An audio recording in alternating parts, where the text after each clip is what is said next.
সুতরাং এই অর্থে হেফাজতে ইসলাম মানেই হলো বাংলাদেশ। হেফাজতকে আঘাত করার নাম হলো বাংলাদেশকে বিপন্ন করা।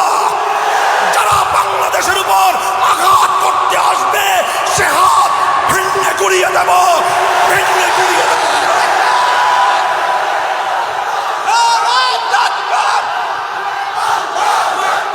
আল্লামা জুনায়েদ বাবুনগরী হেফাজতে ইসলামের পরিচয় তুলে ধরেছিলেন জাতীয় মসজিদ বাইতুল মুকাররমের সামনে আল্লাহর নবীর ইজ্জত রক্ষায় ফ্রান্সের দূতাবাস ঘেরাও কর্মসূচির আগ মুহূর্তে তিনি বলেছিলেন হেফাজতে ইসলাম কি জিনিস। বলতে গিয়ে বলেছিলেন হেফাজতে ইসলামের দায়িত্বশীল এদেশের সমস্ত আলেম সমাজ, হেফাজতের দায়িত্বশীল এদেশের সমস্ত মসজিদের ইমাম সাহেবান। হেফাজতের কর্মী কারা?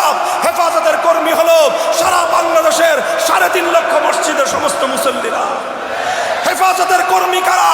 বাংলাদেশে যারা কালেমা পড়ে তারা সবাই হেফাজতে ইসলাম বাংলাদেশের কর্মী। সুতরাং এই অর্থে হেফাজতে ইসলাম মানেই হলো বাংলাদেশ।